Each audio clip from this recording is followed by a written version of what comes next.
Le Seigneur nous dit dans Proverbes chapitre 15 au verset 24. Pour le sage, le sentier de la vie mène en haut. Pour le sage, le sentier de la vie. Est-ce qu'on peut dire le sentier de la vie? Mène en haut. Afin qu'il se détourne du séjour des morts qui est en bas. Amen. Alléluia. La parole nous dit ce matin que pour le sage, le sentier de la vie mène en haut. Donc il y a deux directions. Il y a en haut, il y a en bas. Et la parole dit que le sage, donc ce passage ne s'adresse pas à tout le monde. Ce passage s'adresse au sage.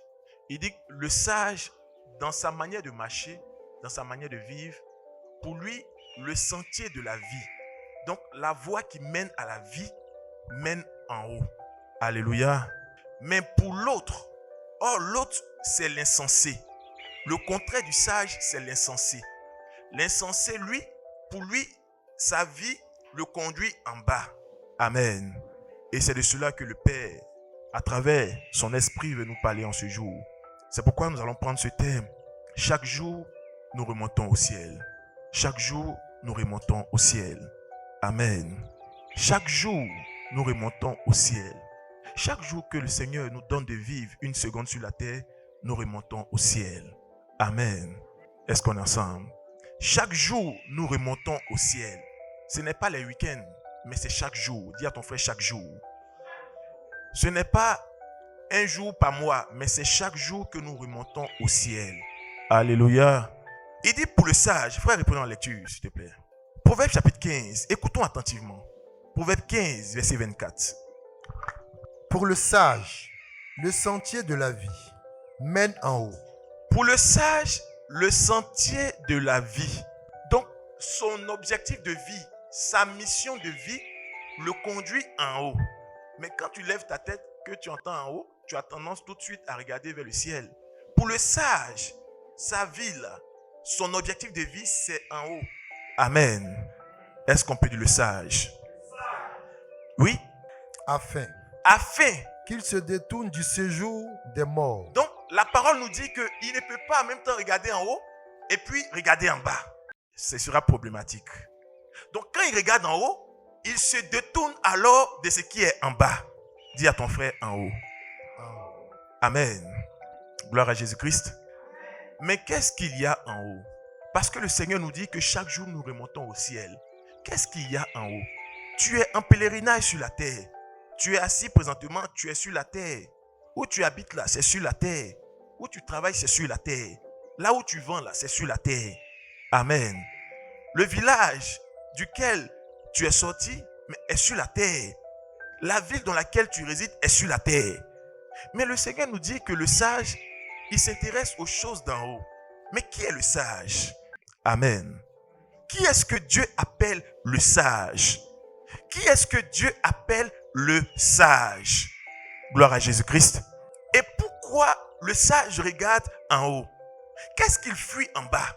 Il est dit, afin qu'il se détourne du séjour des morts qui est en bas. Donc en bas, il y a le séjour des morts. En bas, il y a le séjour des morts. La perdition. En bas, c'est la géhenne. En bas, c'est le séjour des morts. Gloire à Jésus-Christ. Amen. Gloire à Jésus-Christ. Le Seigneur Jésus-Christ a été envoyé par Dieu. Jean chapitre 3, verset 16. Dieu a tant aimé le monde qu'il a envoyé son Fils unique. Amen. Mais Jésus, qui est le Fils unique de Dieu, selon la parole, il est quitté chez son Père, qui est lui-même Dieu. Donc, il vient d'en haut. Amen. Jésus vient du ciel. C'est du ciel qu'il est venu sur la terre. C'est du Père qu'il est venu sur la terre. Donc, il est quitté en haut pour venir sur la terre. Gloire à Jésus-Christ. Dieu a donné son Fils unique. Mais quand tu donnes, ça veut dire que c'est à toi. C'est avec toi et tu donnes. Mais Dieu, notre Père, est au ciel. Il est en haut. Et il a fait don de son Fils unique qui est Jésus. C'est pourquoi quand Jésus était au milieu des hommes, il parlait sans cesse de là-haut. Amen. Il dit, mais ce que je fais, vous me critiquez là. Mais c'est ce que j'ai vu faire à mon Père au ciel. J'ai vu faire au Père. Dans Jean chapitre 14, Il a encore dit à ceux qui étaient avec lui, vous savez, il faut que je retourne. Il faut que je m'en retourne au Père. Parce que je dois vous réserver des demeures au Père. Alléluia. Alléluia. Il est venu au milieu des hommes. Il a annoncé l'évangile du Père, la bonne nouvelle, le message que le Père lui a confié, la doctrine par laquelle les hommes sont sauvés. Quand il est venu, il ne faisait que prêcher la bonne nouvelle. Jésus ne faisait que prêcher la bonne nouvelle. Mais quand il prêchait la bonne nouvelle, dans son message, il disait aux gens de regarder dans une direction. Amen. Il disait aux gens de regarder au Père. Il disait aux gens de s'intéresser aux choses du Père. C'est pourquoi lui, Jésus, déjà à l'âge de 12 ans, il s'intéressait aux choses de Dieu. Amen. Quand les gens le cherchaient, il dit, mais ne savez-vous pas que je dois m'occuper des affaires de mon Père? Ne savez-vous pas que je dois m'occuper des affaires de mon Père?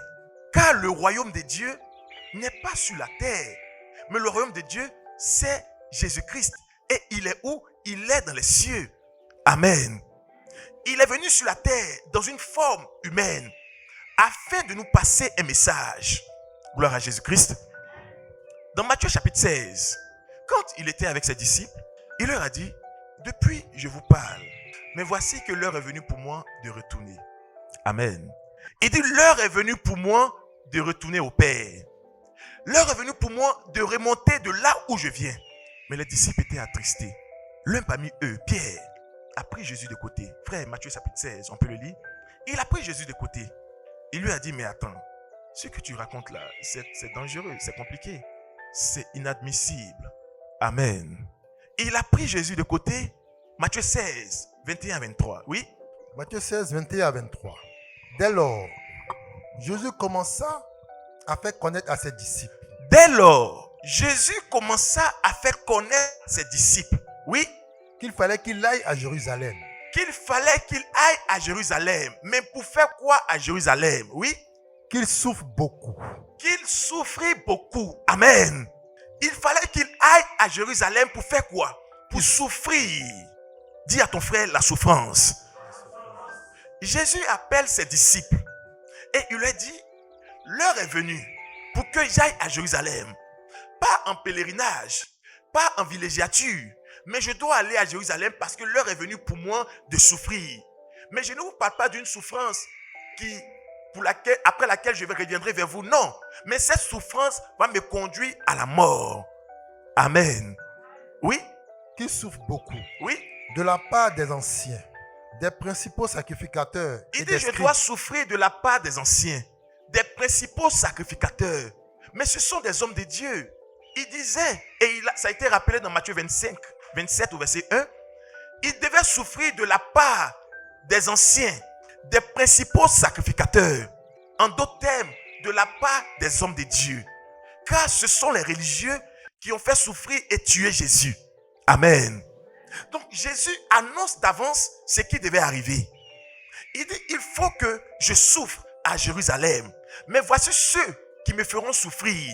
Voici ceux qui seront utilisés pour me faire périr, pour me faire souffrir. Les anciens et les hommes de Dieu. Car ce sont eux les principaux sacrificateurs. Amen. Oui, continue frère.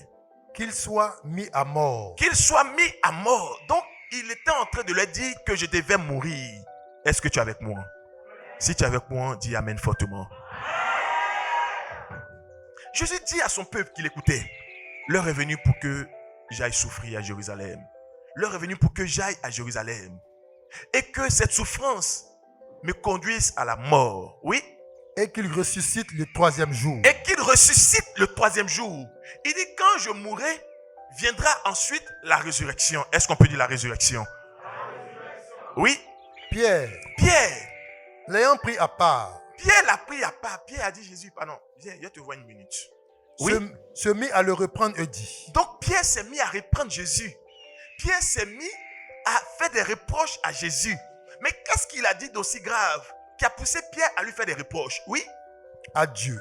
Oui. Ne déplaise, Seigneur. Il dit, mais ce qu'il a dit là, c'est, Seigneur, si ça ne plaît pas à Dieu, vraiment, je m'excuse. Mais je ne peux pas garder ça dans mon ventre. Oui. cela ne t'arrivera pas. Il dit ce que tu viens de dire là, ça ne va pas t'arriver. Est-ce que je parle à quelqu'un? Jésus dit, l'heure est venue pour moi de mourir. Quand je mourrai, je ne vais pas rester dans le tombeau, je vais ressusciter. Amen. Pierre dit, non, tout ça c'est trop long. Ce que tu as dit là, ça ne va pas arriver. Amen. Il y a des gens, quand ils entendent des paroles, ils disent, non, je refuse ça, ça ne va pas m'arriver, je rejette cette parole. Mais quand un homme rejette une parole, c'est parce qu'il estime que ce n'est pas bon. Il ne veut pas de ça. Amen. Donc Pierre, dans son entendement, il dit, mais attends, Jésus aussi, mais il voit la mort pourquoi? Tu veux mourir pourquoi? Tu veux mourir pourquoi? Ça ne va pas t'arriver. Parce que quelque part, il a compris qu'il avait aussi le pouvoir de chasser ce qu'il ne veut pas. Donc il dit à Jésus, ça ne va pas t'arriver. Ça ne t'arrivera pas. Mais écoutons la réponse du Seigneur. Oui? Mais Jésus se retourne, se retourne. dit à Pierre, Jésus dit à Pierre, arrière de moi Satan. il dit quoi? Arrière de moi Satan. Jésus regarde Pierre. Il a entendu une parole. Jésus a dit, je vais mourir, je vais ressusciter. Pierre dit, non, on ne va même pas parler de résurrection. Parce que pour parler de résurrection, il faut que tu meurs. Mais tu ne mourras pas. Donc, il n'y aura pas de résurrection. Amen. Parce que nous voulons que tu restes avec nous. Nous sommes sur la terre, restons ici. Tu vas où? Gloire à Jésus-Christ. Pierre dit, Seigneur, tu ne mourras pas. Il n'y aura pas de résurrection. Pourtant, Jésus est venu pour accomplir le plan de Dieu. Dis à ton frère le plan de Dieu. Mais Jésus n'est pas venu en villégiature. Jésus n'est pas venu en colonie de vacances. Il est venu parce que le Père l'avait annoncé depuis les prophètes. Depuis le temps des prophètes, Dieu avait dit qu'il viendra lui-même. Il viendra pour sauver son peuple. Il viendra pour délivrer son peuple. C'est pourquoi Jésus est venu. Amen. Mais celui qu'il a envoyé là, c'est pourquoi il l'a envoyé. Et il sait à quel moment doit prendre fin sa mission. Mais comme les gens voyaient les miracles, les gens voyaient le confort, la sécurité. Amen. Bon, c'est comme une femme, son mari lui dit un matin, le travail, je vais démissionner parce que vraiment, il y a trop d'embouteillages quand il va au travail. Ça me fatigue. Mais elle voit tout de suite tous ses intérêts. Elle dit, mais attends, maison là, loyer là, manger, gaz, tout ça là. Non, tu ne me feras pas ça. Est-ce qu'on est ensemble? Alléluia. Alléluia. Alors, si tu vois de quoi je parle, acclame fortement le Seigneur. Amen. Elle dit non, tu ne feras pas ça. Aïe, ça c'est quoi ça? Parce qu'elle voit déjà les problèmes qui peuvent arriver. Donc Pierre était avec Jésus. Il savait le rôle que Jésus jouait auprès d'eux. Avec Jésus, ils étaient dans une sécurité incroyable. Des choses que les hommes n'avaient jamais vues. Mais eux, ils ont vu ça avec Jésus. Amen. Et quand il passait quelque part, il dit, voici les disciples de Jésus là. Vous voyez un peu ce que ça fait? On dit, toi, tu es avec Jésus, tu es disciple de Jésus. Gloire à Jésus-Christ. Donc, il a cette assurance. Et il s'est dit, mais attends, moi j'étais pêcheur. J'étais en train de me débrouiller pour pêcher mes poissons. Affaire de Dieu, je ne connaissais pas. C'est toi qui m'as envoyé dedans. Et puis, pendant que je suis en train de me concentrer pour bien faire, tu me dis que tu vas partir. Mais si tu t'en vas là, moi je gère ça comment? Gloire à Jésus-Christ. Alléluia. Amen. Parce que pour lui, mais si le Seigneur part, il sera abandonné. Il sera seul. C'est comme ça qu'il comprenait cela. Mais il ne savait pas que dans le plan de Dieu, il fallait que Jésus-Christ souffre et qu'il meure, qu'il ressuscite. Gloire à Jésus-Christ. Pierre dit non, tu ne mourras pas. Quand le Seigneur se retourne, il ne parle plus à Pierre. Dis à ton frère, il ne parle plus à Pierre. Mais rappelle-toi, il dit la pensée de l'homme vient de Satan. Amen. La pensée qui est en l'homme là vient de Satan. La pensée qui est dans l'homme est celle de Satan. Quand un homme s'assoit, il réfléchit. Quand il sort une parole, Dieu dit attention. Si ça vient de la pensée de l'homme, c'est que c'est Satan. Amen. Alors quand il compare ce que Pierre a dit à ce que Dieu a dit, il voit qu'il n'y a pas correspondance. Dieu a dit, Jésus, va pour sauver mon peuple. Or, tu es l'agneau de Dieu. Et selon l'ancienne sacrificature, l'agneau doit être immolé afin que par son sang, le peuple soit couvert. Gloire à Jésus-Christ. Ça, c'est selon le plan de Dieu. Or, Jésus-Christ est l'agneau de Dieu qui est venu. Mais il ne peut pas déroger à la règle. Souvenons-nous que depuis le temps d'Abraham, notre père dans la foi, Isaac, son fils, typifiait déjà ce que Christ devait venir faire. Un agneau qui devait être immolé. Alléluia. Mais Pierre dit, tu ne mourras pas. Quand Jésus le regarde, il sait tout de suite que ça ne vient pas de Pierre. ça ne vient pas de Dieu. Parce que Dieu a dit, Christ doit mourir.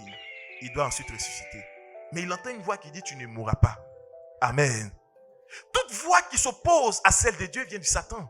Gloire à Jésus-Christ. La voix qui s'oppose au message de Dieu ne peut pas être la voix de Dieu. Parce que Dieu ne peut pas se contredire. Est-ce qu'on est ensemble? La voix qui s'oppose au message du Seigneur ne peut pas provenir de Dieu. Alors, quand Jésus se retourne, il ne regarde plus Pierre, il ne voit plus Pierre, mais il voit un esprit qui s'est manifesté. Il voit une parole qui vient contester Dieu. Il lui dit alors, arrière de moi Satan.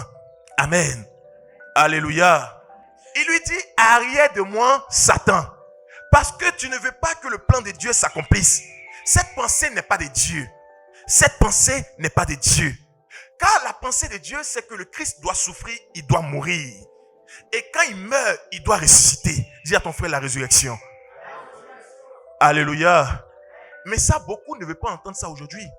Beaucoup ne veulent pas entendre cela aujourd'hui.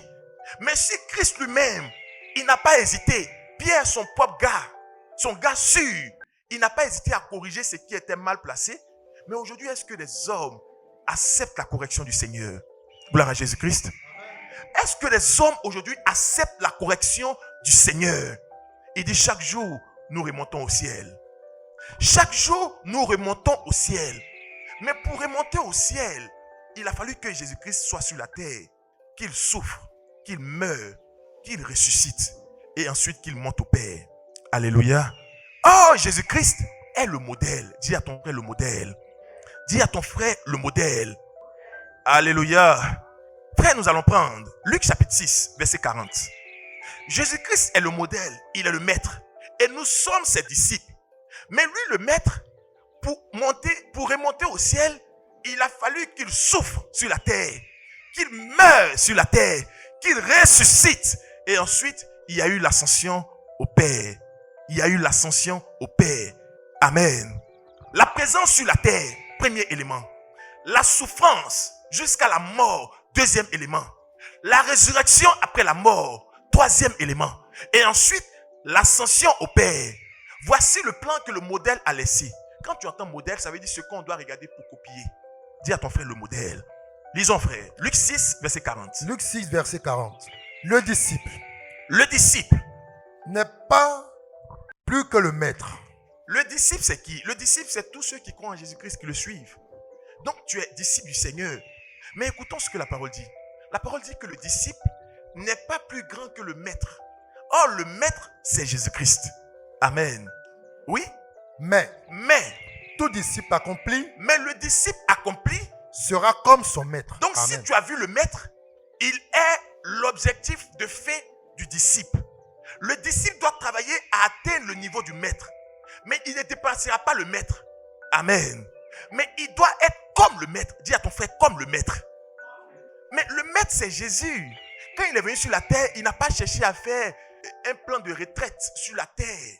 Il n'a pas cherché à acheter des parcelles partout pour préparer ses vieux jours. Non. Pendant qu'il était sur la terre, il ne parlait que du ciel.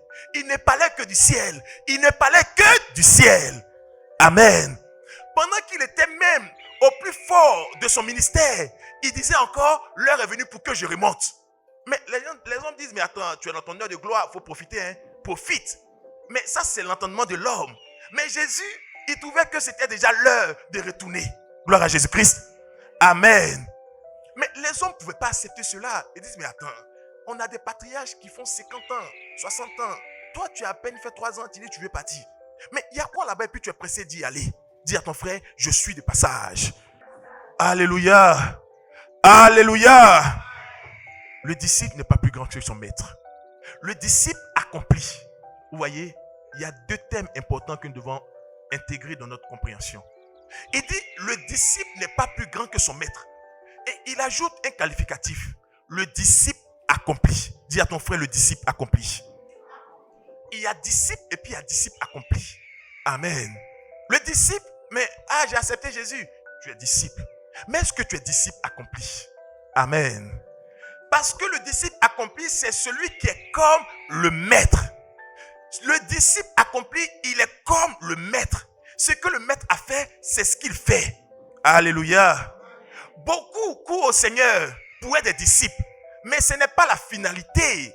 La finalité, c'est d'être un disciple accompli. Gloire à Jésus-Christ. Or, le disciple accompli, il est identifié au maître. Est-ce qu'on est ensemble? Alléluia.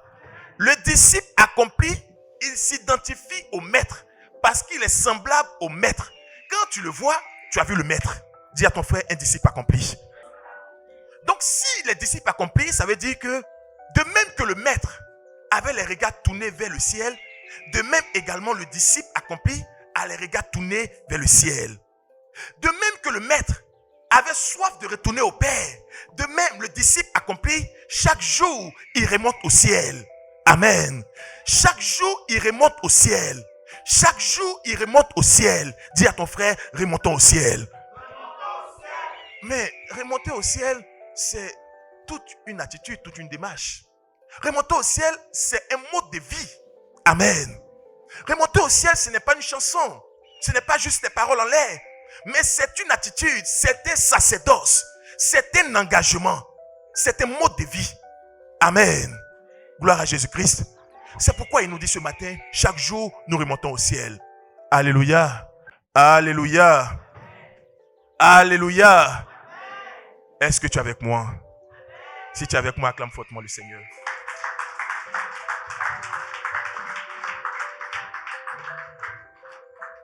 Alléluia. Le disciple accompli.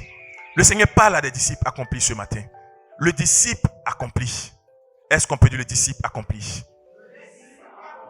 Est-ce qu'on peut dire le disciple accompli? Alléluia. Alléluia. Le ciel et la terre. Tu es sur la terre. Mais le Seigneur te dit, ta finalité c'est le ciel. Et si ta finalité est le ciel, ce n'est pas à la fin de tes jours qu'on va chercher une route pour toi. Non. Amen. Aujourd'hui, les hommes, ils vivent comme ils veulent. Et à la fin de leur jour, on organise une grande cérémonie. On appelle tous les pasteurs de la famille, tous les pasteurs du quartier. Et ce jour-là, ils vont chercher transport pour qu'ils aillent au Père. Amen. Quand ils finissent ça, ils vont encore faire une autre messe pour ajouter encore sur le transport. Parce qu'on veut être sûr qu'il arrive au Père. Mais le Seigneur nous dit que ce n'est pas à la fin qu'on cherche transport. Mais c'est chaque jour pendant que tu es sur la terre que tu remontes au ciel. Amen. C'est chaque jour que tu remontes au ciel. Mais quand tu as l'habitude chaque jour de remonter au ciel, mais la voie est toute tracée. Dis à ton frère, la voie est toute tracée. Amen. Gloire à Jésus-Christ. Alléluia. Frère, nous allons prendre Colossiens chapitre 3. Colossiens chapitre 3. Voici ce que le Père appelle remonter au ciel. Il te dit, en tant que disciple accompli, tu dois faire comme Jésus-Christ. Oh, Jésus-Christ sur la terre, il ne s'est pas accommodé des choses de ce monde. Il ne cherchait pas à plaire à une congrégation, à une communauté. Il ne cherchait pas à plaire aux dirigeants de ce monde, non. Mais il cherchait à plaire au Père. C'est pourquoi il parlait sans cesse de là-haut. Il dit, il faut que je retourne de là où je viens. Parce qu'il est descendu du ciel, alors il fallait qu'il retourne au ciel. Or, en tant que disciple accompli, nous devons imiter Jésus-Christ. Oui, Colossiens chapitre 3, à partir du verset 1. Oui, Colossiens 3, à partir du verset 1. Si donc, écoutons bien. Si donc, vous êtes ressuscité avec Christ. Il dit, si vous êtes ressuscité avec Christ. Cherchez les choses d'en haut. Vous voyez, il dit si. Dis à ton frère si. C'est conditionné. Ça ne s'adresse pas à tout le monde. Ça s'adresse à une catégorie de personnes. Il dit si vous êtes ressuscité avec Christ. Amen. Amen. Or, pour parler de résurrection, il faut d'abord qu'on constate une mort. Si vous êtes ressuscité avec Christ, alors voici ce qui doit être votre marche. Oui? D'où Christ est assis à la droite de Dieu. Il dit si vous êtes ressuscité avec Christ, affectionnez-vous des choses d'en haut, où Christ est assis à la droite de Dieu. Amen. Amen. Frère, reprenons ce passage. Écoutons attentivement. Si donc vous êtes ressuscité avec Christ, recherchez les choses d'en haut. Si vous êtes ressuscité avec Christ, recherchez les choses d'en haut. Au Christ. Mais pourtant, si tu es de chercher les choses d'en haut, il parle alors à quelqu'un qui est sur la terre. Quelqu'un qui marche sur la terre. Un homme ou une femme qui marche sur la terre. Mais il dit comme tu déclares être ressuscité avec Christ, si tu es ressuscité avec Christ, alors ton cœur doit être attaché aux choses du ciel, aux choses d'en haut. Amen.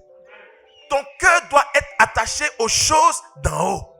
Il dit chaque jour, nous remontons au ciel. Nous remontons au ciel en cherchant les choses d'en haut. En nous affectionnant des choses d'en haut. En marchant sur les choses d'en haut. En aimant les choses du ciel. Les choses de Dieu.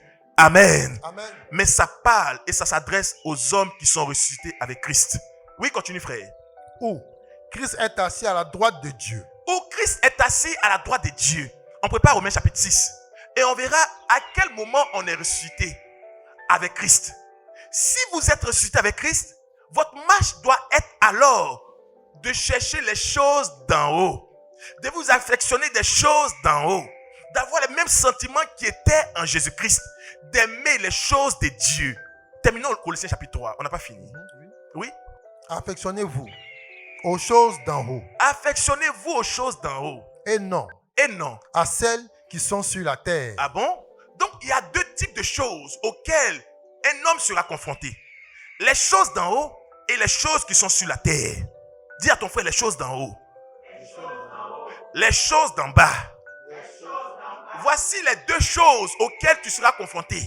Mais ton Seigneur te dit, comme il y a deux types de choses, il y aura également deux types de personnes. Ceux qui sont ressuscités avec Christ vont alors chercher les choses d'en haut et les autres vont alors s'affectionner aux choses d'en bas. Or, il a dit par la bouche du sage que le sage, sa vie le mène en haut.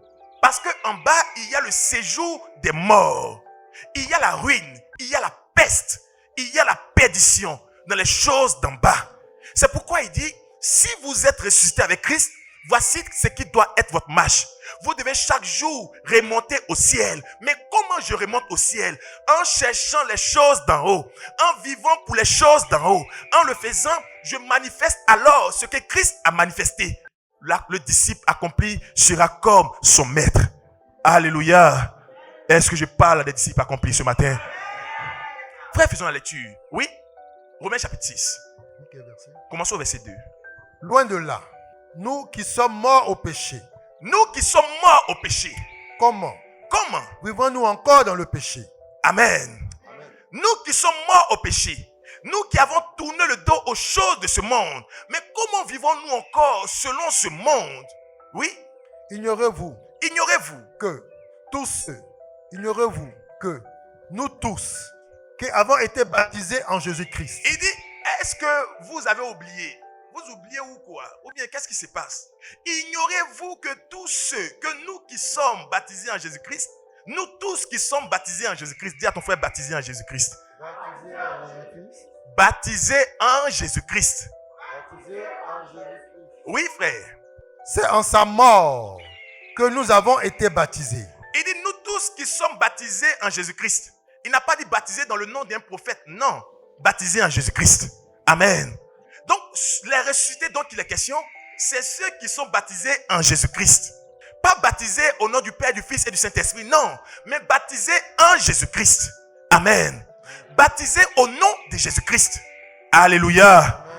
Nous tous qui sommes baptisés en Jésus-Christ, oui. Nous tous qui sommes, c'est en sa mort que nous avons été baptisés. C'est en sa mort qu'on a été baptisés. Nous avons donc été ensevelis avec lui. Amen. Amen. Est-ce que tu es avec moi? Si tu es avec moi, acclame fortement le Seigneur.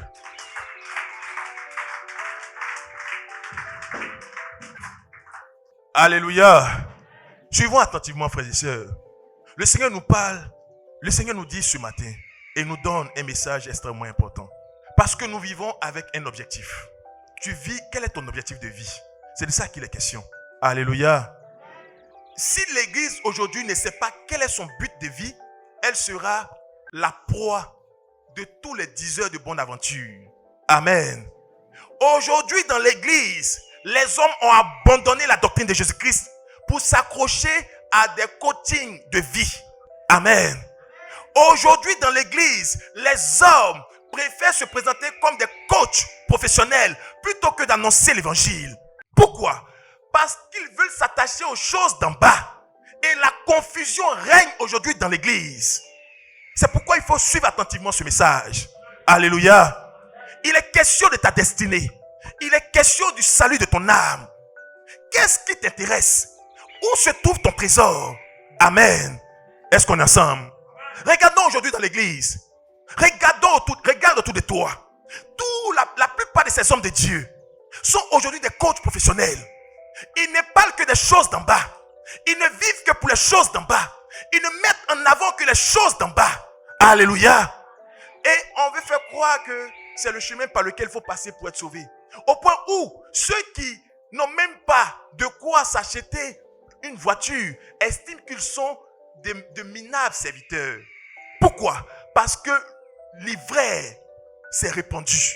Gloire à Jésus-Christ. Alléluia. Alléluia.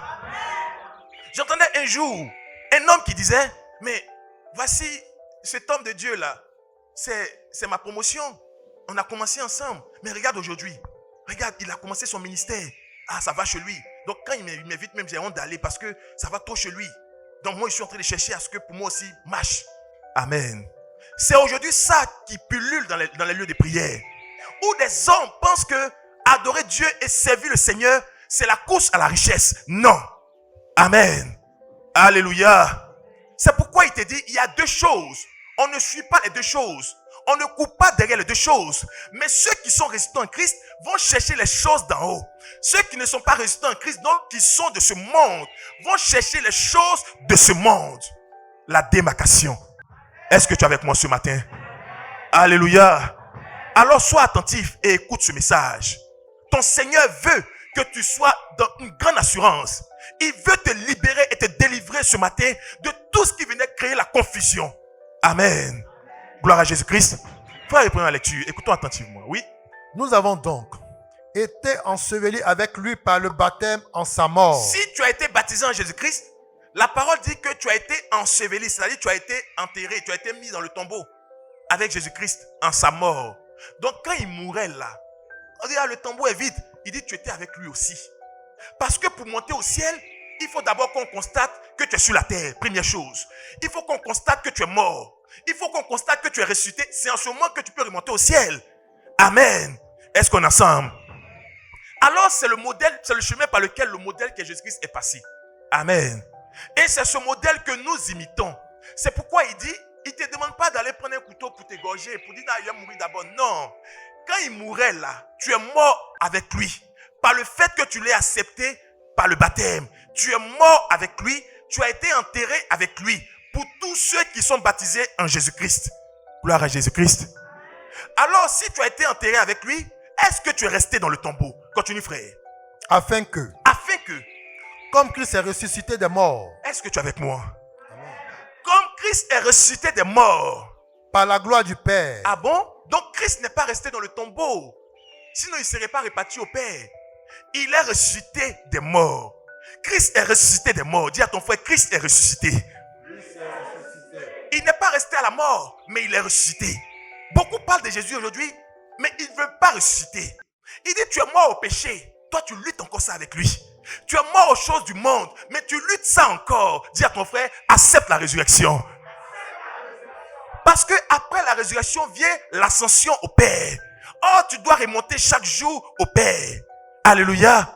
Tu dois remonter chaque jour au ciel. Mais si tu refuses la résurrection par ta manière de vivre, tu es encore attaché aux choses pour lesquelles tu es censé être mort. Tu es encore attaché à ces choses. Alors que Christ est mort, il est ressuscité. Oui, continue frère. De même, nous aussi. De même, nous aussi. Nous marchons. Frère, moi aussi. Tu vois, tu occupes une place importante aux yeux de Dieu. C'est pourquoi il t'a réservé une place dans le sacrifice du Fils unique. Parce qu'il savait que en cette heure, tu seras appelé à son adoration. Alors, il a réservé ta part. Il dit, si Christ est mort et qu'il est ressuscité, nous aussi, nous qui sommes baptisés en Jésus-Christ, nous qui parlons de lui, nous qui croyons en sa parole, nous aussi, nous faisons quoi? Nous marchons en nouveauté de vie. Nous marchons en nouveauté de vie. Alléluia. Amen. Alléluia. Amen. Si Christ est ressuscité des morts, mais nous aussi nous marchons en nouveauté de vie. Mais c'est ça, remonter au ciel, la nouvelle naissance. La nouvelle naissance. Or, quand tu es né de nouveau, les choses anciennes sont passées. quand tu es né de nouveau, les choses anciennes sont passées. Mais les choses anciennes, c'est quoi? C'est l'amour de ce monde. L'amour des biens de ce monde. L'amour des choses de ce monde. C'était ça ton ancienne vie. Mais Christ dit, tu es mort pour ces choses. Tu es ressuscité. Ne retourne pas en arrière, mais regarde en avant, car il y a l'ascension en avant pour toi. Alléluia. Mais tu es mort. Mais sors de là.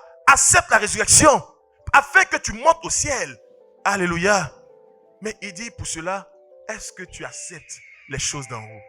Si tu es ressuscité avec Christ, si tu es du nombre de ceux qui adorent Dieu en croyant en Jésus-Christ, il dit ta fin, c'est la vie éternelle. Ta fin, c'est la vie éternelle. Et c'est chaque jour que tu montes au ciel. C'est pourquoi le Seigneur Jésus-Christ, quand il est venu sur la terre, il a appelé des hommes. Il leur a laissé son message. Il leur a dit, allez par tout le monde et prêchez la bonne nouvelle. Allez par tout le monde et annoncez la bonne nouvelle. C'est ça le message de Jésus-Christ. Alléluia.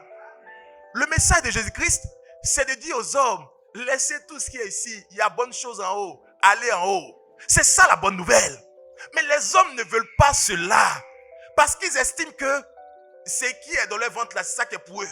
Ce qui est dans leur compte bancaire, c'est ça qui est pour eux. Ce qui est dans leur salon, c'est ça qui est pour eux. Donc pour eux, le paradis là, c'est sur la terre. Mais le Seigneur a dit, homme insensé. Luc chapitre 12. Il a dit, homme insensé. Homme insensé. Le paradis, c'est pas sur la terre. Amen. La vie éternelle, là, ça t'a été promis.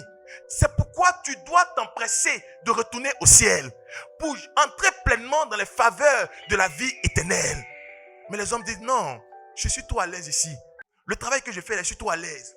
Le mari que j'ai, là, je suis trop à l'aise. La femme que j'ai, je suis trop à l'aise. Les enfants que j'ai, je suis trop à l'aise. Donc, je vais m'occuper de ça d'abord. Et ensuite, je vais tellement prendre plaisir en cela que je sais que ça va me mettre à l'abri. Amen. Luc chapitre 16. Luc chapitre 12, pardon. Commençons au verset 15. Puis, il est dit, gardez-vous avec soin de toute avarice, oui, car la vie d'un homme ne dépend pas de ses biens. Il dit, gardez-vous avec soin de toute avarice. Il parle aux hommes qui sont ressuscités avec lui. Donc, il parle aux hommes qui veulent être des disciples accomplis, qui veulent être comme le Seigneur. Il ne parle pas à tout le monde. Il parle aux hommes et aux femmes qui veulent être des disciples accomplis. Pas des hommes qui veulent brandir juste son nom pour dire on appartient à Jésus. Non, mais des hommes qui veulent être comme lui. Parce qu'il y a deux choses. Il y a porter son nom et être comme lui. Amen.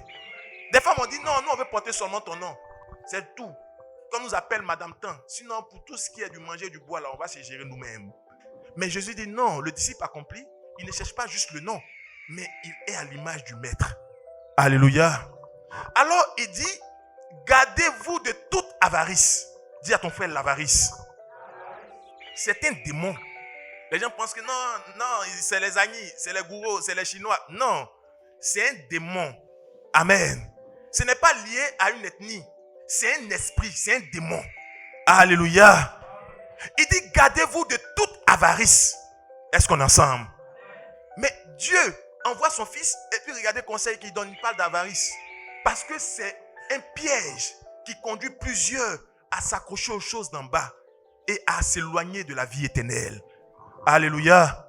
Alors le Seigneur leur dit, écoutez ce commandement. Gardez-vous de toute avarice. C'est-à-dire, fuyez l'avarice.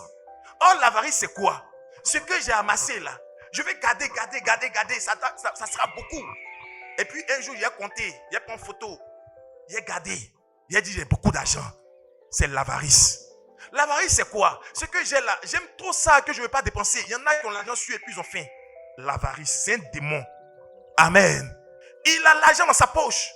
Mais il dit non, le mois là, de toute façon, le pays, vraiment, les trucs, non, j'ai gardé. Non, je ne vais pas dépenser maintenant, je vais garder. Sa soeur à côté, elle a un problème. Il dit non, vraiment, on va prier. Mais pourtant, il a de l'argent sur elle pour l'aider. Il a de l'argent sur lui pour l'aider. C'est un démon, c'est l'avarice. Est-ce qu'on est ensemble? Mais pourquoi il ne veut pas toucher à ça? Il aime tellement cet argent qu'il dit, mais je veux pas bouffer ça comme ça. Je veux pas toucher ça comme ça. Il faut que ce soit solennel. Il entretient cela comme un enfant qu'il a eu, comme un trésor qu'il a eu. Il dit non, je ne veux pas toucher ça maintenant. La fin, il faut te calmer d'abord. Ça, c'est après demain qu'il va toucher cet argent. Amen. Est-ce qu'on est ensemble? Dis à ton frère, abandonne l'avarice. Oui, frère, continue. Sera-t-il dans l'abondance? Oui.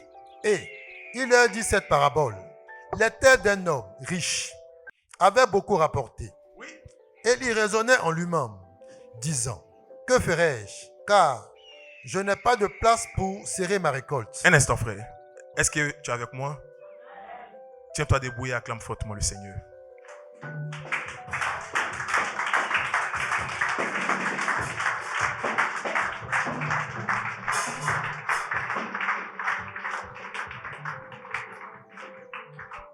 Amen.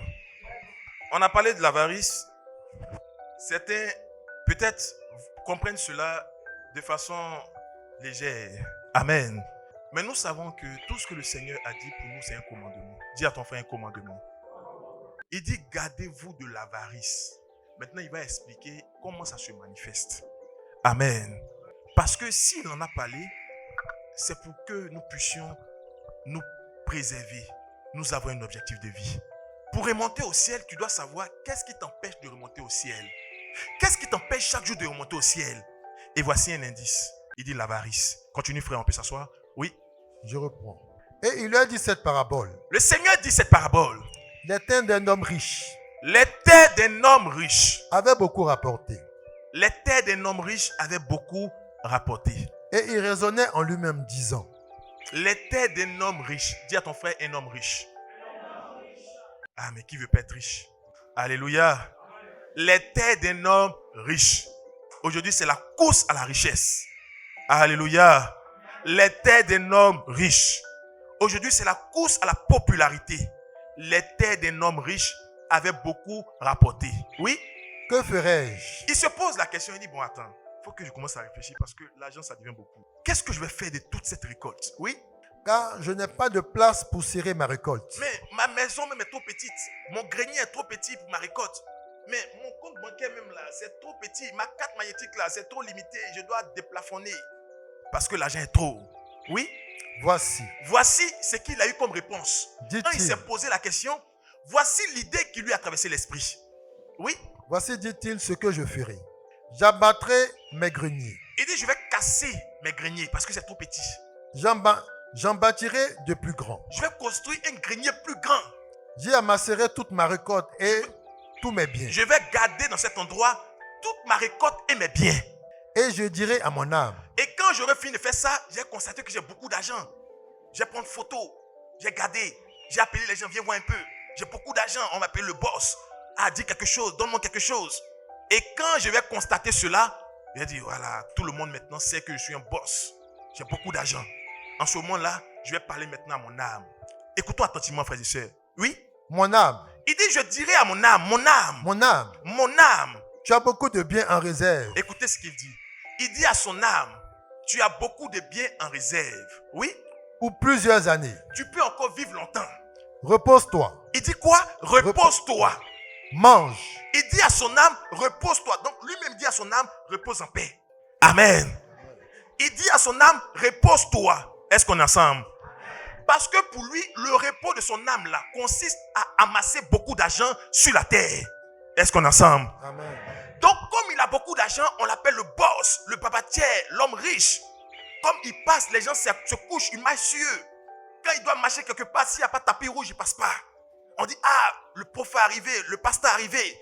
S'il doit passer quelque part, il faut d'abord que les gens fassent une haie. On dit, ouais, ça c'est l'homme de Dieu. Ça c'est l'homme le plus riche du quartier, de la ville.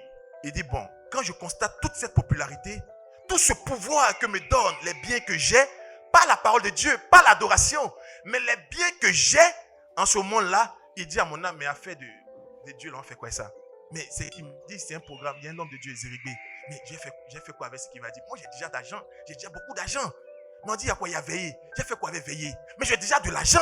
Amen. On dit, non, il y a tel programme à tel endroit. Mais c'est qui? Ah, c'est l'homme de Dieu là. Ah bon, je dois aller faire du footing. Pourquoi? Parce qu'il a beaucoup d'argent. Il estime qu'il a tout ce qu'il faut pour vivre en paix. Mais dis à ton frère, c'est un homme insensé.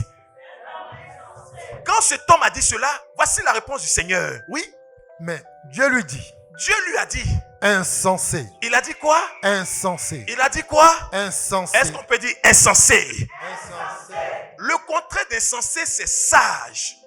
Or, le livre de Proverbes a dit que le sage, lui, sa vie, là, ça le mène en haut. Il regarde en haut. Il vit pour les choses d'en haut. Il s'affectionne aux choses d'en haut. Mais l'insensé, lui, il compte ce qui est sur la terre. Il dit, j'ai 2 maisons, j'ai 3 voitures, j'ai 500 millions, j'ai 3 milliards, j'ai beaucoup de biens. Alors, je suis un homme puissant. Dieu dit, insensé. Alléluia. Alléluia. Mais il ne vit que pour ça. Il ne recherche que ça. Mais quand un homme aujourd'hui ne veut pas toucher à l'argent qu'il a, mais c'est l'avarice. Parce que dans le fond, ce qu'il recherche, c'est d'avoir un grand grenier où il va amasser tout ça. Le Seigneur dit, insensé. Amen. Alléluia. Il dit insensé. Mais pourquoi aujourd'hui encore il y a des hommes de Dieu qui veulent apprendre au peuple comment amasser de l'argent? Mais ce n'est pas ce que Jésus a dit. Est-ce qu'on est ensemble? Parce que si le Seigneur t'a envoyé, c'est pour faire ce qu'il a fait. C'est pour emmener les hommes à être des disciples accomplis, à être comme le maître. Mais Jésus-Christ, à aucun moment, il ne cherchait de l'argent. À aucun moment, il ne cherchait à amasser des biens sur la terre. Non! La preuve, 3 ans et demi de ministère. Dieu a estimé que le temps était arrivé. Amen. Est-ce qu'on est ensemble? Alléluia. Il a dit, mais mon royaume n'est pas de ce monde, de cette terre. Non. Parce que je suis venu pour vous donner un message. Pour vous dire que vous êtes en pèlerinage sur la terre. Vous êtes de passage sur la terre. Mais pourquoi veux-tu t'agripper aux choses passagères? Au point où tu veux même en finir avec ton voisin à cause de l'argent. Amen. Alléluia. La cruauté aujourd'hui dans l'église. L'église d'aujourd'hui a abandonné Jésus-Christ. A abandonné la doctrine. Pourquoi? Parce qu'elle s'accroche aux choses de ce monde. Amen. Est-ce qu'on est ensemble? Alléluia. Les gens font la concurrence dans l'église. Les gens font, c'est l'un des flèches dans l'église. La mondanité est dans l'église. Pourquoi? Parce que celui qui doit emmener le peuple à être comme Jésus-Christ est lui-même un coach de vie. Est lui-même un coach qui organise des séminaires. Comment devenir riche? Comment devenir riche? Des séminaires. Comment devenir riche? Mais depuis quand Jésus-Christ a fait un séminaire pour enseigner aux gens à devenir riches? Amen. Je ne suis pas en train de dire que être riche c'est mauvais. Parce que nous avons des pères qui étaient fort riches. Mais à aucun moment ils n'ont cherché à devenir riches. La bénédiction c'est un don de Dieu. La richesse c'est un don de Dieu. Alléluia. Abraham était fort riche. Salomon était fort riche. Mais Salomon n'a pas demandé la richesse. Il n'a pas cherché à être riche. Dieu lui a donné. Dis à ton frère un don. Mais tu enseignes aux gens à devenir riches. C'est ça ta doctrine. Au point où quand tu viens, tu ne fais que parler de tes accessoires pour susciter en eux la volonté de s'inscrire au prochain séminaire. Amen. Ils délaissent les lieux de culte pour aller dans les lieux de concert, pour organiser des séminaires, les salles VIP, entrée payante. Il dit, mais on a payé la salle, donc il faut que chacun paye pour avoir les secrets de richesse. Dis à ton frère, les choses de ce monde. Alléluia. Alléluia. Frère, nous allons prendre 1 Timothée 6, à partir du verset 11. Voici le rôle d'un ministre du Seigneur. Un homme que Jésus-Christ a envoyé. Il a envoyé pour une chose extrêmement importante. Emmener le peuple à être des disciples accomplis. Pas seulement des disciples, mais des disciples accomplis. Retenons bien cela. Amen. Aujourd'hui, on compte, mais j'ai 3000 fidèles. J'ai 2 millions de fidèles dans mon lieu de culte. Mais est-ce que ce sont des disciples accomplis ou bien ils sont juste des disciples? Parce qu'il faut des disciples accomplis. Ceux qui remontent chaque jour au ciel. Ceux qui sont comme le maître, des disciples accomplis. Amen. 1 Timothée 6, à partir du verset 11. Oui? 1 Timothée 6, à partir du verset 11. Pour toi. Pourquoi? Pour toi. Il dit pour toi. Homme de Dieu. Oui? Fuis ces choses. Oui? Et recherche la justice. Remonte, frère. Oui? Remonte au verset 5. Au verset 5. Oui? Les vaines discussions d'hommes, corrompus d'entendement, privés de vérité, et croyant que... Alors, verset 7. Au verset 7. Oui? Car, écoutons bien. nous n'avons rien apporté Le dans le monde. Saint-Esprit est en train de te parler ce matin. Le Saint-Esprit te parle ce matin. Il dit tu es sur la terre. Mais comme tu es ressuscité avec Christ, tu n'es pas de ce monde. Après la résurrection vient l'ascension au Père. C'est ce que Christ a manifesté. Donc comme tu es ressuscité, chaque jour regarde en haut et remonte au ciel. Il dit, nous n'avons pas apporté quoi? Oui. Car Car nous n'avons rien apporté dans le monde. Tu n'as rien apporté dans ce monde. Et il est évident. Tu n'as pas apporté de voitures dans ce monde. Tu n'as pas apporté de maisons dans ce monde. Tu n'as pas apporté de l'argent dans ce monde. Tu n'as pas apporté la popularité dans ce monde. Mais pourquoi t'accroches-tu à ces choses? Celui qui l'a fait, le Seigneur a dit, homme insensé. C'est pourquoi il a dit, un homme qui n'a pas le Seigneur, la richesse va le perdre. Parce que tous ceux qui veulent s'enrichir tombent dans un piège. Continue à lecture, frère. Écoutons bien. Oui. Car il est évident. Il est évident que nous n'en pouvons rien emporter. Mais tu vas rien emporter. C'est dans la cérémonie que tu aimes faire emporter. Amen. Mais le Seigneur dit sur la terre ici, là, tu ne vas pas faire emporter de richesse. Parce qu'il n'en a pas besoin. Amen. Quand tu vas dans les cérémonies, tu n'as rien apporté comme cadeau. C'est toi qui veux faire emporter. Est-ce qu'on est ensemble? Donc, selon l'entendement du Seigneur, c'est quand tu apportes que tu peux emporter. Dis à ton frère, arrête d'emporter. Si tu n'as rien apporté. Alléluia. Il dit, sur cette terre, dans ce monde, nous n'avons rien apporté. Nous n'avons rien apporté dans ce monde. Il parle des choses pour lesquelles tu ne veux pas dormir. Les choses qui viennent créer la confusion dans ton esprit. Mais tu n'as pas apporté mari dans ce monde. Mais pourquoi tu refuses, tu fuis le Seigneur à cause des mariages? Tu n'as pas apporté des enfants dans ce monde. Amen. Mais pourquoi tu t'accroches à des enfants au point de bafouer l'adoration du Seigneur? Tu n'as pas apporté les biens de bon dans ce monde. Mais pourquoi tu t'accroches à ces choses? Ce n'est pas ta finalité. Amen. Il dit, nous n'avons rien apporté. Donc nous n'emporterons rien de ce monde. À César ce qui est à César.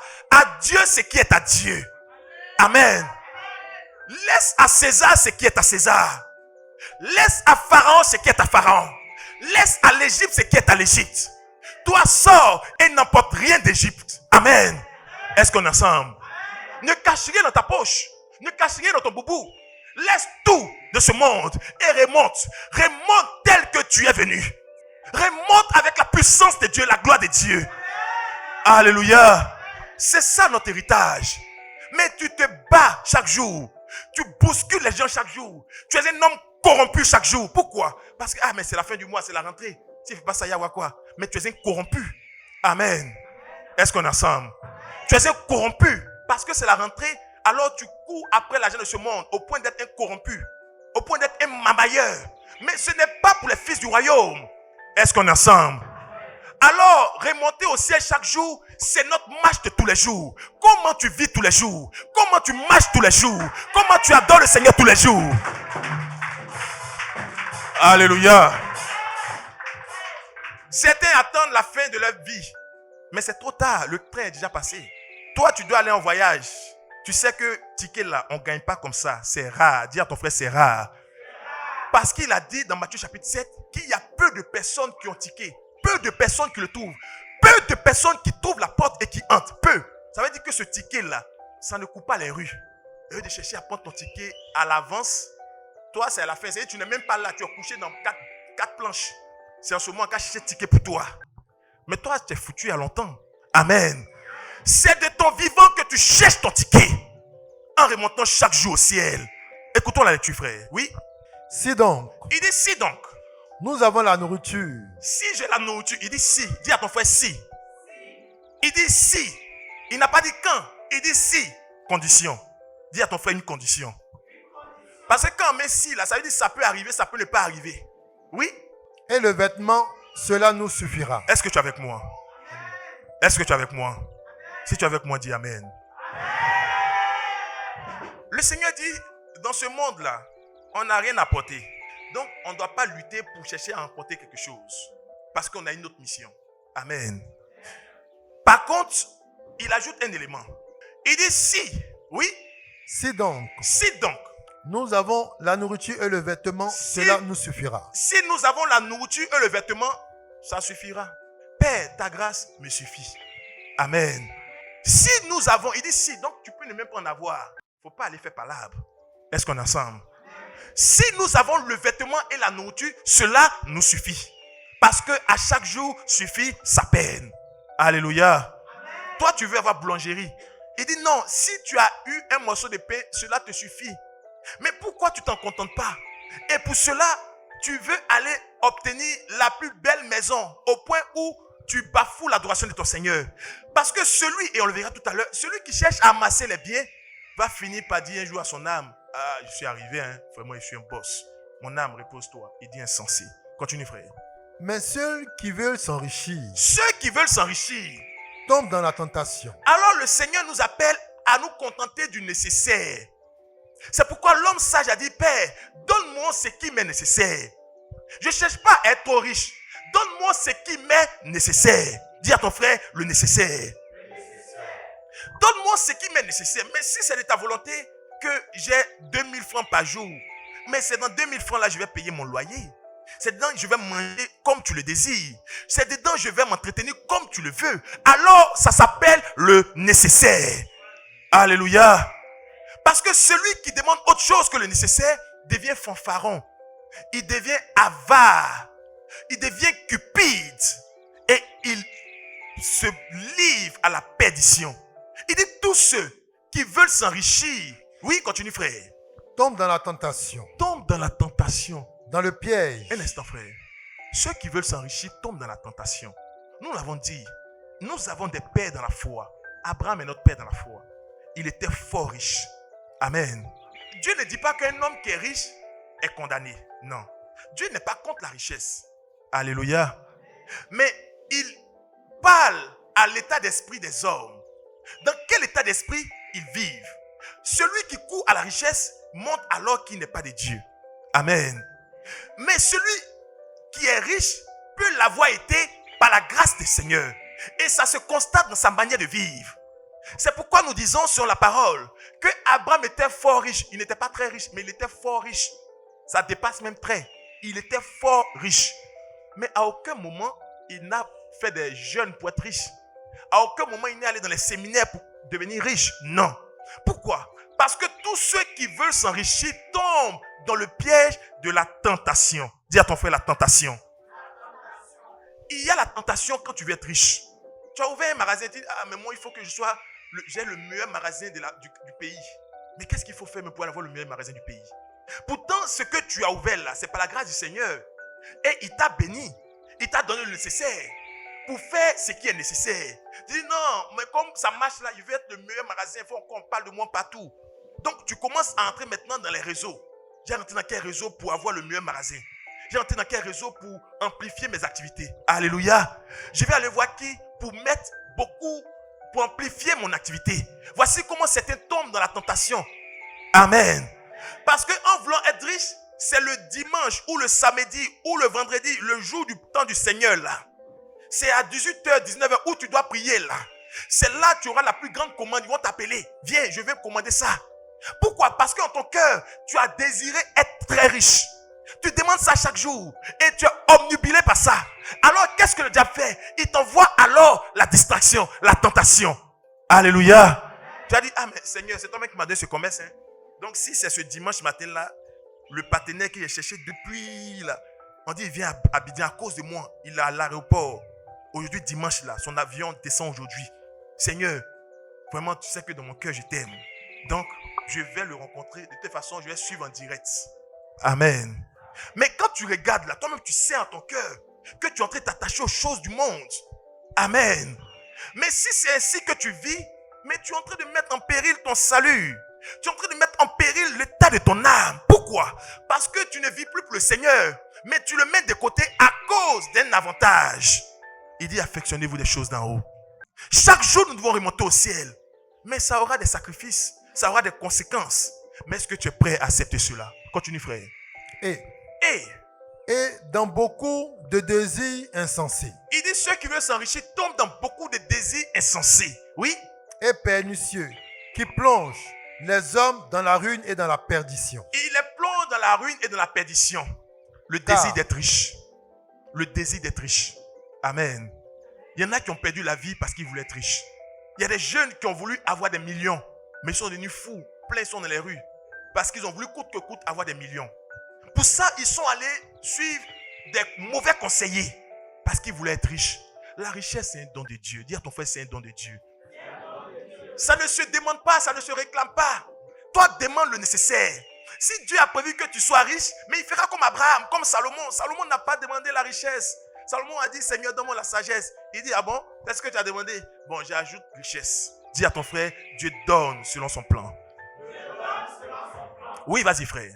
Car l'amour de l'argent. L'amour de l'argent est une racine de tous les maux. L'amour de l'argent, c'est une racine de tous les maux. Un homme qui aime l'argent sera un avare. Il est avare. Pourquoi? Parce qu'il aime trop l'argent. Or, s'il aime l'argent, l'argent devient un Dieu pour lui. Ça devient alors une idole pour lui. Alléluia. Vous avez accusé une ethnie cadeau. Vous avez gâté les noms. Est-ce qu'on est ensemble? Alléluia. Alors que c'est un esprit qui fatigue plusieurs. Parce qu'il aime l'argent. Il aime tellement l'argent. Quand il regarde l'argent comme ça, mais ça, s'il paye quelque chose, ça va casser le biais. Amen. Est-ce qu'on est ensemble? Il est dans un besoin. Dieu envoie quelqu'un vers lui. Dieu envoie une soeur, un frère vers lui. Dans son cœur, il sait. Dieu lui a parlé, il sait. Mais ça là, c'est nouveau bien. S'il donne ça là, vraiment, où il y a un nouveau bien encore? L'avarice, c'est un démon. Amen. L'amour de l'argent te pousse à t'éloigner du Seigneur. L'amour de l'argent, ça commence petit, tu ne t'en rends pas compte. Mais un matin, tu es englué. Pourquoi? Parce que tu as cédé. Parce que tu as cédé. Ce matin, le Seigneur te l'a dit dans l'exhortation. Il dit, soumettez-vous, résistez au diable. Résistez au diable. Mais quand ça commence, tu ne résistes pas. Tu laisses faire. Et ça prend de l'ampleur au fur et à mesure. Mais ce matin, le Seigneur t'en délivre. Alléluia. Alléluia. Oui, frère, continue la lecture. Et quelques-uns, en étant possédés, se sont égarés loin de la foi. Ceux qui étaient possédés de l'amour de l'argent se sont égarés loin de la foi. Ceux qui se sont laissés conduire par l'amour de l'argent se sont jetés dans bien de tourments. Ils se sont tourmentés eux-mêmes à cause de l'argent, l'amour de l'argent. Tout ce qu'un homme fait sur la terre, c'est à cause d'argent. Amen. À cause d'argent, son frère est en train de souffrir, mais il ferme les yeux à cause d'argent. Parce qu'il aime trop l'argent qu'il a.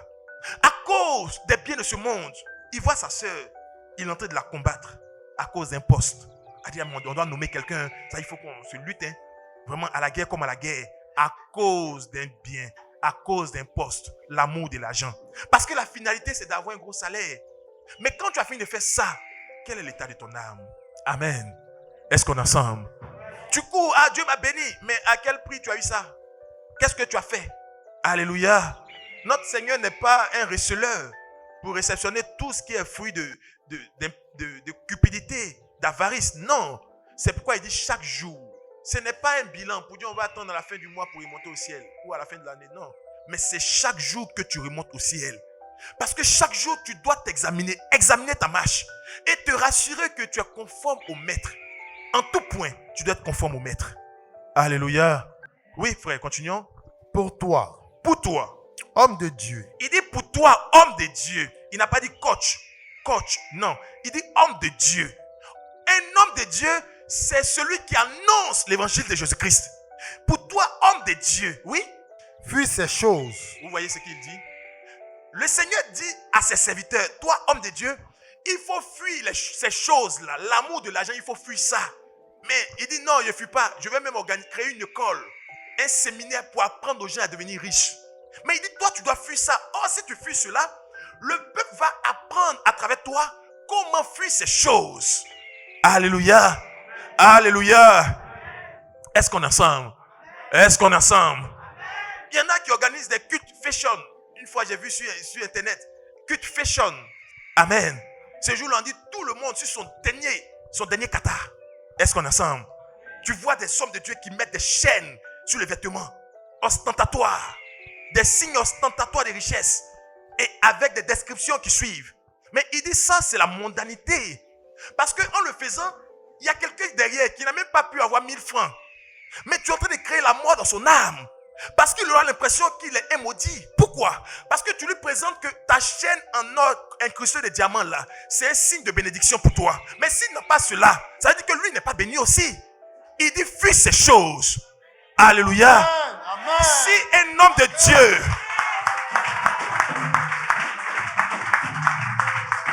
Alléluia. Si un homme de Dieu te conduit à amasser la richesse, il faut le fuir. Amen. Parce que le maître a dit, fuis ces choses. Maintenant, si lui ne veut pas fuir, toi, il faut le fuir. Est-ce qu'on est ensemble?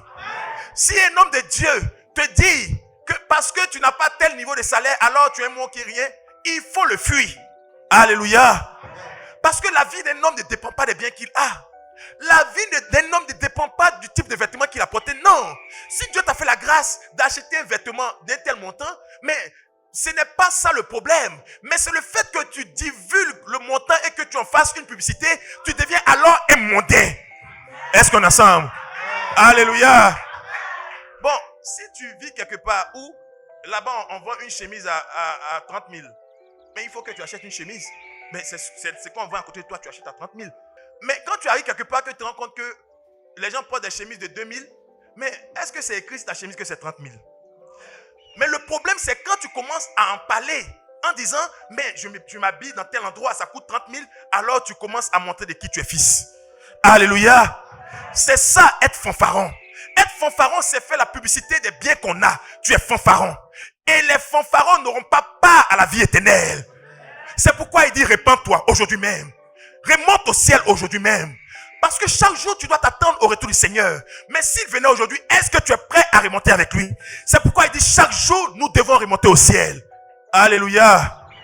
Alléluia. Et en même temps qu'il fait ça sur les hommes, en même temps, sa femme aussi, elle fait ça sur les femmes. C'est la mode aujourd'hui dans les lieux de culte. C'est pourquoi vous remarquerez bien, ils mettent toujours deux chaises. Ils doivent être collés, les deux, ensemble au même endroit. Comme ça, on va voir, elle aussi, elle a des talons qui quittent en Italie, là. On va voir. Amen. Et quand elle marche, elle présente ça. Pour qu'on puisse voir. Il dit, tu es fanfaron. Parce que tu n'aides pas ton serviteur. Tu n'aides pas, le serviteur. Alléluia. C'est pourquoi, frères et sœurs, Jésus-Christ a envoyé ses serviteurs dans ce monde pour sauver le monde en leur présentant la doctrine. Pas pour les emmener à être riches. Non et non. Le lieu de prière n'est pas un endroit où on vient chercher un mari ou une femme. Non. Ce n'est pas une agence matrimoniale. Non. Ce n'est pas un lieu où on cherche du travail. Non. Alléluia. Le rôle d'un homme de Dieu, c'est de conduire le peuple dans la bergerie. C'est d'amener le peuple à sauver son âme. Alléluia. Mais tu passes ton temps à apprendre au peuple à être riche. Bon, ils sont riches. Mais il y a si un riche qui est mort comme un malheureux. Le Seigneur lui a dit insensé. Pourtant, il était riche. Tellement riche qu'il a battu ses greniers pour en construire de plus grands. Dans Luc chapitre 16, Luc chapitre 12 qu'on a lu. Amen. Donc, le tout n'est pas d'être riche. Continue à lecture, frère. Écoutons attentivement la suite. Fuis ces choses. Il dit fuis ces choses. Et recherche la justice. Ah bon? Recherche quoi? La justice. Recherche quoi? La justice. Mais la justice n'est pas celle des hommes. C'est la justice de Dieu. Alors recherche la justice d'en haut. Regarde en haut. Il a dit fils étoile. Alléluia. Le fils étoile, il regarde en haut. Il ne regarde pas en bas. Il regarde en haut parce qu'il est fils étoile. Il est fils lumière. Il est fils puissance. Il regarde en haut. Oui. La piété. Recherche la piété. Mais chaque jour, est-ce que tu cherches la piété? À 3 heures, tu sors pour aller au travail. Tu t'en fous. On dit il y a microbes, il y a tout. Salamandre, il y a tout ce que tu veux. Tu t'en fous. Tu sors. Pourquoi? Parce que quelqu'un t'a dit, si tu veux que le travail là, on te garde, il faut venir 2 heures avant le patron. Amen. Il faut partir 3 heures avant le patron, après le patron. Donc tu ne dors plus. Tu luttes pour un travail. Tu te bouscules pour un travail. Alléluia. Mais il dit de cette même manière-là, il faut mettre 1000% d'énergie en plus pour chercher la justice, pour chercher la piété. Amen. Mais ne remets pas la piété à demain pour vivre comme tu veux. Mais chaque jour, il faut chercher la piété. En cherchant la piété chaque jour, tu es en train de remonter au ciel. Parce que en voulant chaque jour manifester la piété, ça va t'éloigner des choses du monde. Parce que les choses du monde ne sont pas en accord avec la piété. Alléluia. Donc si tu veux être pieux chaque jour, tu verras qu'il y a certaines choses qui vont s'éloigner de toi. Il y en a qui disent, mais ça là même, je ne vais pas faire, mais c'est là, tous les jours ça est là. Mais quand tu te rends compte que ce n'est pas correct, ça veut dire que quelque part, il y a des choses du monde que tu ne veux pas abandonner. Mais quand tu as quelque chose en toi qui est du diable, il va réclamer cela. Lui, il ne laisse pas son crédit. Il va taper à ta porte. Il va dire, mais tu as quelque chose en toi qui est à moi. Alors comme c'est à moi, je viens alors t'apporter d'autres choses. Apparemment, tu aimes bien ce que j'ai. Est-ce qu'on est ensemble? Continuons, frère. La foi. La foi. Est-ce qu'on peut dire la foi? Il dit de chercher la foi. La foi, c'est l'obéissance. Oh, celui qui veut être obéissant chaque jour devient sage. Amen. Alléluia. Celui qui veut être obéissant chaque jour devient un homme sage. Parce qu'il ne parlera plus sur le monde, mais il écoutera la voix de Dieu et il obéira à Dieu. Continuons, frère. L'amour. L'amour. Oui. La patience. Oui. La douceur. Oui. Combat le bon combat de la foi. Il dit quoi? Combat le bon combat de la foi. On a déjà reçu ce message. Amen. Il dit combat le bon combat de la foi. Quel est le combat que tu mènes? Le combat du ciel ou le combat de la terre? Quel est le combat que tu mènes? Quand on dit qu'il y a un programme, tu as les moyens, tu as tout ce qu'il faut, mais tu regardes, ah non, mais ça là, c'est mon épargne logement, ça c'est mon épargne retraite, ça c'est mon épargne souvenir, ça c'est mon épargne ceci, cela. Amen. Mais tout ce que tu es en train d'amasser là, pour l'autre, c'est son nom qui est gâté, parce que lui c'était beaucoup. Mais toi tu en as, c'est utile aujourd'hui pour l'œuvre. Mais tu dis non, je vais mettre de côté. Ça là, on ne touche pas ça. Qui t'a dit de prendre ça? Quand tu envoies un enfant qui se trompe, il a pris la caisse qu'il ne doit pas prendre, tu es dans tous tes états. Parce qu'il a tout dévoilé. Amen. C'est ça également l'avarice. Parce que tu aimes tellement l'argent que même quand le Seigneur te met à cœur de poser un acte, tu commences à lutter avec lui. Tu commences à lutter avec lui. Parce que tu estimes que ce n'est pas Dieu qui t'a parlé. Comment ma caisse qu'au fond là-bas, Dieu peut me dire de toucher ça? C'est l'avarice. Amen. Alléluia. Alléluia. Il dit combat le bon combat. Dis à ton frère combat le bon combat. Et le bon combat, c'est le combat du ciel. Le bon combat, c'est le combat du ciel. Le combat des choses d'en haut, ce n'est pas le combat de ce monde. Si les hommes te disent, mais toi là, on t'a dominé dans ce monde, il faut leur dire, prenez. Il te dit, mais toi là, tu es moins que rien. Regarde le travail que tu fais. Il faut leur dire, c'est pas grave. Mais moi, je combats un bon combat, le combat de la foi. Est-ce qu'on peut dire le combat de la foi? Oui, continuons, frère. Saisis la vie éternelle, Oui. à laquelle tu as été appelé et pour laquelle tu as fait une belle confession en présence d'un grand nombre de témoins. Oui. Je te recommande devant Dieu, qui donne la vie à toutes choses, et devant Jésus-Christ, Oui. qui fit une belle confession devant Ponce Pilate, de garder le commandement et de vivre sans tâche, sans reproche, jusqu'à l'apparition de notre Seigneur Jésus-Christ. Amen. Amen. Alléluia. Amen. Alléluia. Le Seigneur est fidèle. Et il t'a dit ce matin que la vie d'un homme ne dépend pas de ses biens. La vie d'un homme ne dépend pas de son compte bancaire. La vie d'un homme ne dépend pas de sa popularité, non. La vie d'un homme dépend de la grâce de Dieu. La vie d'un homme dépend des rapports qu'il a avec Dieu. Dépend de la qualité de son adoration. La vie d'un homme dépend de la qualité de sa foi. La vie d'un homme dépend de la qualité de son obéissance à Dieu. La vie d'un homme ne dépend pas de tes biens, quelle que soit la taille de tes biens. Alléluia. Alléluia. Proverbe chapitre 2, versets 3 à 4. Le Seigneur te dit, tu dois chercher la sagesse. Parce qu'un homme qui marche sur les choses du monde, il n'est pas sage. Amen. On a vu que le sage, il cherche les choses d'en haut. Donc pour chercher les choses d'en haut, il faut être un sage. Amen. Est-ce qu'on est ensemble? Mais la sagesse, il faut la demander à Dieu. Il faut demander la sagesse à Dieu. Mais quand tu demandes la sagesse, mais il faut t'appliquer. Parce que quand tu cherches un travail, mais on te voit, tu ne dors pas. Amen.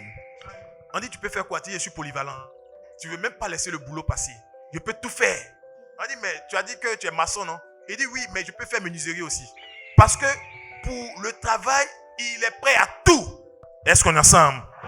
Mais ton Dieu te dit ce matin, cherche également la sagesse. Cherche la sagesse plus que toute autre chose. Et quand tu l'auras saisi, alors le Saint-Esprit qui est en toi va te conduire à chercher les choses d'en haut. Proverbe chapitre 2, versets 3 à 4. Proverbe 2, 3 à 4. Oui. Oui, si tu appelles la sagesse et si tu élèves la voix vers l'intelligence. Si tu appelles la sagesse, dis à ton frère, appelle la sagesse. Appelle la sagesse. Parce que pour chercher les choses d'en haut, on a vu que c'est le sage qui le fait. Il dit pour le sage, le sentier de vie le mène en haut. Pour le sage. Donc tout ce que le Seigneur a dit concerne le sage. Mais si tu te rends compte que ton cœur est attaché aux choses d'en bas, ça veut dire que tu n'es pas sage, tu es insensé. Mais le Seigneur te dit, il t'est possible de demander la sagesse à Dieu. Salomon a dit à Dieu, donne-moi la sagesse. Dieu le lui a donné. Amen. Alors toi également, il dit tout ce que vous voulez, demandez cela au Père en mon nom. Le Seigneur Jésus-Christ dit tout ce que tu veux, demande cela au Père en son nom et tu l'obtiendras. Mais est-ce que tu demandes la sagesse? Est-ce que tu demandes la sagesse? Alléluia. Est-ce que tu dis à Dieu, mais Père, je veux aimer ton adoration. Je veux aimer tes temps de prière. Je veux aimer te prier. Je veux aimer te célébrer. Je veux aimer ta parole. Mais mon cœur n'est pas encore sage. Donne-moi un cœur sage afin que le sentier de vie pour moi me mène en haut. C'est ce qu'il te demande de faire. Amen. C'est pourquoi il dit, appelle la sagesse. Dis à ton frère, appelle la sagesse. Vas-y frère, oui. Comment appeler la sagesse? Si tu la cherches comme l'argent. Si tu la cherches comme l'argent. Amen. Alléluia. Tu n'as pas encore vu quelqu'un qui cherche l'argent. Il faut sortir, va à 4 heures, quelque part, au Carrefour Zone. Tu vas penser qu'il est 16 heures. Amen. Toi, tu as l'habitude de te lever à 6 heures pour sortir de la maison. Mais à 3 heures, à 4 heures, va te mettre à la zone de Yopougon ou à la zone de Koumassi. Va te mettre au Carrefour Sable à Yopougon. Tu vas voir les mouvements des hommes. Ils vont au travail. Ils ne sont pas encore habillés. Ils ne sont pas en train de surveiller le quartier. Ils sont en train d'aller au travail. Va à 4 heures à Djamé, au marché Gouro. Tu manges aubergine, piment, gombo. Tu es content. Mais pour que tu aies ça dans ta maison, il y a des femmes qui se lèvent à 3 heures. Elles vont chercher cela au marché Gouro. Mais c'est à cause d'argent qu'elles coupent leur sommeil. Amen. Est-ce qu'on est ensemble? Elles luttent avec les chauffeurs pour ne pas que sa marchandise reste là-bas. Elles bataillent dur. Souvent, elles sont très âgées. Elles sont avancées en âge. Mais à cause de cet argent, elles ont une force en elles qui les pousse. Mais si tu leur dis, viens, on va prier 5 minutes, elles vont commencer à s'assoupir. Elles disent, ah, mais c'est mon âge. Toi, tu sais que je suis vieux, je suis vieille. Mais quand il s'agit d'argent, il n'y a plus affaire d'âge. Elles sont sur le terrain, elles sont sur le front. Amen. Pareil pour les jeunes. Tu as dit à un jeune, mais on a quitte aujourd'hui à 8 heures. Il va s'emmener à 9 heures. Tu as dit non, il y avait bouchon, il y avait ceci. Mais dis-lui, tu as un entretien de travail. Le boulot que tu cherchais là, tu as un entretien à 8 heures aujourd'hui. Ce jour-là, il n'aura pas embouteillage sur sa route. Il sera là à 6 heures. Alléluia. Parce qu'il voit son argent qui va s'échapper.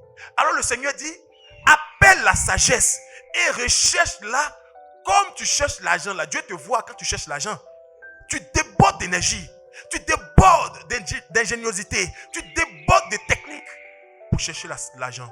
Et de la même manière, il faut te plier en 4 pour chercher la sagesse. Alléluia.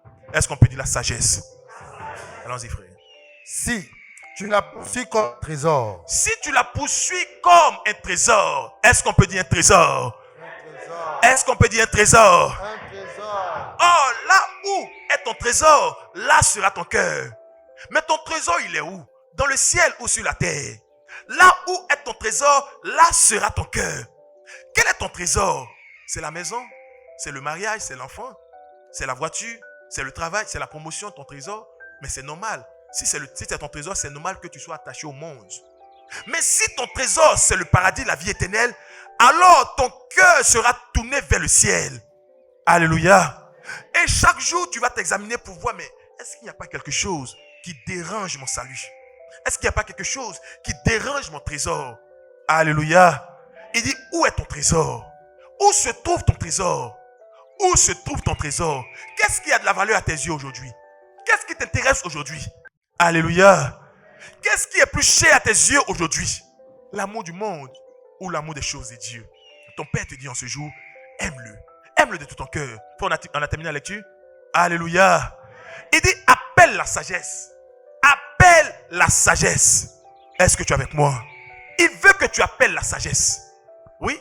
Alors, tu comprendras la crainte de l'Éternel. Alors, si tu appelles la sagesse, tu comprendras la crainte de l'Éternel. Est-ce qu'on peut dire la crainte de l'Éternel? Appelle la sagesse de tout ton cœur. Appelle la sagesse de tous tes vœux. Abandonne tout ce qui est autour de toi et dis au Seigneur, je vis que pour toi. Parce que servirait-il à un homme de gagner le monde s'il perdait son âme? Que servirait-il à un homme de gagner le monde entier s'il perdait son âme? Amen. Alléluia. Tout ce que nous faisons, c'est pour un but. Le salut de nos âmes. Amen. C'est pourquoi il te dit en ce jour, il faut que tu remontes au ciel. Tu as trop traîné, il faut remonter aujourd'hui. Amen. La femme de Lot, elle dit non, je ne suis pas prêt, j'ai oublié quelque chose. Elle a regardé en arrière parce qu'elle était encore attachée aux choses du bas. Mais les choses du bas, c'est le séjour des morts. Alors ton Seigneur te dit en ce jour, abandonne toutes ces choses et remonte au ciel. Abandonne toutes ces choses et remonte au ciel. Tu es ressuscité, mais tu attends quoi pour monter? Tu es ressuscité, mais pourquoi tu es encore dans les choses pour lesquelles tu es mort? Tu es ressuscité. Ce qui vient après la résurrection, c'est l'ascension. Amen. Il faut que tu te lèves, que tu sortes de cette vie mondaine, que tu sortes de cette vie mondaine, que tu arrêtes de courir après l'argent, que tu arrêtes de courir après les choses de ce monde, que tu arrêtes de courir après la luxure, que tu arrêtes de courir après toutes les convoitises de ce monde, afin que tu te lèves vers ton Seigneur. Alléluia. C'est chaque jour que tu dois le faire. Ça sera dur, ça sera difficile, mais rappelle-toi qu'avant toi, le maître est passé par là. C'était dur, c'était difficile, mais il n'a pas abandonné la lutte. Il est resté fidèle jusqu'au bout. Les hommes vont t'abandonner, les hommes vont te rejeter. Parce que quand tu n'aimes plus les choses du monde, ton cercle d'amis commence à se disséquer. Amen. Des gens qui ne juraient que par toi, tu ne les verras plus. Mais n'en fais pas tout un tas. N'en fais pas tout un débat. Mais accepte cela. Alléluia. Parce que quel lien y a-t-il entre la vie et la mort? Quel lien y a-t-il entre la vie et la mort, entre les ténèbres et la lumière? Quel lien y a-t-il? Mais quand tu es en train de chercher les choses d'en haut, il ne faut pas faire réunion pour critiquer ceux qui t'ont tourné le dos. En le faisant, c'est comme si tu regrettais d'avoir abandonné les choses de ce monde. Amen. Quand tu abandonnes les choses de ce monde, ça sera avec beaucoup de conséquences. Mais tu dois assumer cela et tu dois aller de l'avant. Parce que la fin sera plus glorieuse. La fin sera plus glorieuse. Car la fin d'une chose vaut mieux que son commencement. Alléluia. Alléluia. Accepte de mourir aujourd'hui afin que tu vives éternellement. Accepte de mourir aux yeux des hommes afin que tu vives éternellement. Soumets-toi à Dieu. Obéis à ton Seigneur et tu seras élevé. Car Christ a été soumis et dans la gloire de Dieu, il a été souverainement élevé. Reçois-le ce matin. Reçois cette grâce du Seigneur. Reçois la sagesse de Dieu et vis avec la parole de ton Seigneur. Demeurons bénis.